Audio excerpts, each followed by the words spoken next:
राष्ट्रपति चुनाव में क्रॉस वोटिंग करी गई।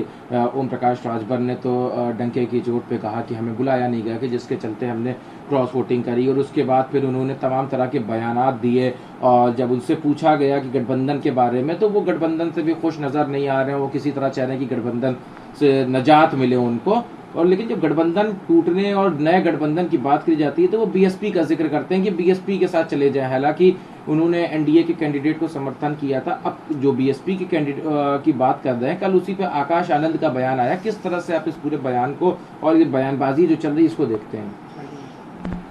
देखिए, पहली बात तो ओम प्रकाश राजभर जी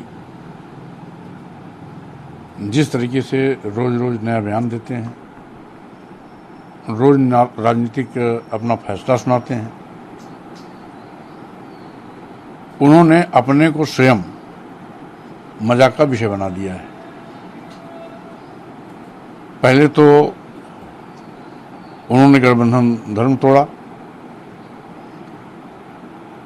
और दूसरी ओर हवा में बयानबाजी कर दिया कि अब हम बसपा से बात करेंगे, जबकि बहुजन समाज पार्टी की ओर से नो एंट्री का बयान आ गया है। तो इससे तो उन्हीं की हंसी हो रही, उन्हीं का मजाक हो रहा है। और कुल मिलाकर के भाजपा से उनका सांठगांठ है, और यही कारण है कि भाजपा में जाने की लाइन को प्रशस्त कर रहे हैं। बहाना बहुजन समाज पार्टी या कोई और हो सकता है। उनको सामान्य रूप से वो विधायक हैं और वायु श्रेणी की सुरक्षा मिल गई है, जबकि मैं भी विधायक हूँ। विधायकों के लिए अनुमन्य सुरक्षा भी अभी मुझे नहीं प्राप्त हुई है। तो स्वाभाविक रूप से कहीं न कहीं दाल में कुछ काला है, जो उनकी वायु श्रेणी सुरक्षा इस बात को बयां कर रही है। लेकिन सुरक्षा की बात पे वो बयान देते हैं कि वो सुरक्षा उनको समाजवादी पार्टी में जब के साथ गठबंधन में थे तब समाजवादी पार्टी की तरफ से भी पत्र लिखा गया था, क्योंकि उनके ऊपर आए दिन हमले हुए थे चुनाव में। इसका कोई पॉलिटिकल कनेक्शन नहीं है इस सिक्योरिटी का। तो एनडीए के प्रत्याशी एनडीए के राष्ट्रपति प्रत्याशी को वोट देने के बाद ही वायु श्रेणी सुरक्षा क्यों? अगर मिलना ही था तो पहले मिल जाता, जब गठबंधन में थे तब मिल जाता। लेकिन उस समय इनको वायु श्रेणी सुरक्षा नहीं मिली, और जैसे ही आंख मिचौली का खेल चला, वायु श्रेणी सुरक्षा उनको मिल गई। आकाश आनंद ने भी कल यही बात करी, अवसरवादी बताया इनको, और कहा कि ऐसे लोग अपनी दुकान चलाना चाहते हैं। नाम नहीं लिया, लेकिन उन्होंने भी तो अब तो जाहिर हो गया कि बीएसपी से भी में कोई बात नहीं चल रही है उनकी। नहीं, तो मैं तो पहले ही कहा कि उन्होंने हवा में बयानबाजी करने के आदी हैं। वो बिना सिर पैर की बात करते हैं। उनका कोई राजनीतिक एजेंडा नहीं है, ना कोई विचार है। जबकि राजनीति के दो ही आधार होते हैं, एक तो राजनीति वैचारिक की जाती है, दूसरा समाज की हिस्सेदारी, सत्ता सदन में हिस्सेदारी की जाती है। जब भाजपा से गठबंधन था तो इनको 4 विधायक जीते थे। आज सपा से गठबंधन थे, इनके 6 विधायक जीते थे।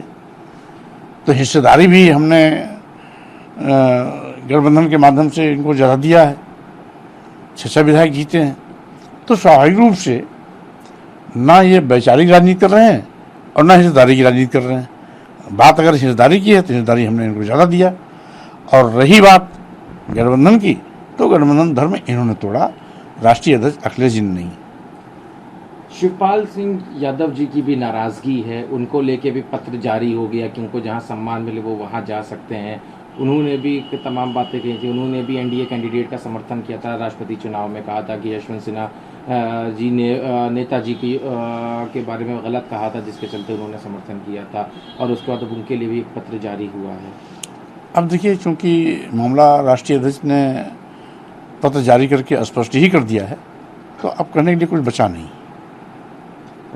जी, एक नया मामला अभी आया है। कहा जा रहा है कि कल यूपी एसटीएफ ने आपसे पूछताछ करी, क्या मामला है, क्यों, क्या इसके क्या सत्यता है इस मामले की? अब बहुत पहले से मीडिया के माध्यम से ही प्रसारित किया गया कि माननीय तत्कालीन मंत्री के पीआरओ और निजी सचिव, जबकि एसटीएफ भी सरकारी संस्थान है और सरकारी संस्थान होने के नाते उसे ये भी मालूम है कि निजी सचिव और पीआरओ की तैनाती सचिवालय प्रशासन करता है। उसके बावजूद अगर कोई दुष्प्रचार करता है तो दुष्प्रचार का कोई इलाज नहीं। लेकिन आपसे उसमें पूछताछ क्यों करी गई, ये सवाल है। यही चीज हमने बता दिया कि ना वो हमारे कभी निजी सचिव थे, ना पीआरओ थे। मतलब यही चीज आपने एसटीएफ को बताई आपके? बस स्वाभाविक रूप से जो सही है वो जानकारी होनी चाहिए। उसके बाद एसटीएफ ने आपको कितनी देर लगभग कुछ पूछताछ करी? नहीं, पूछताछ औपचारिकता थी औपचारिक। भाई। और क्या नाम, जिस तरीके से निजी सचिव और पीआरओ के रूप में दुष्प्रचारित किया गया, यानी कि तो अरमान खान जो थे ये हमें भी नागवार गुजर रहा था कि मेरे नाम को इससे जोड़ करके मुझे भी बदनाम करने की सरकार द्वारा साजिश की जा रही है। यानी कि अरमान खान आपके कोई अधिकृत पीआरओ या निजी सचिव नहीं थे? बिल्कुल नहीं। सचिवालय प्रशासन पीआरओ की भी तैनाती करता है और निजी सचिव की भी तैनाती करता है।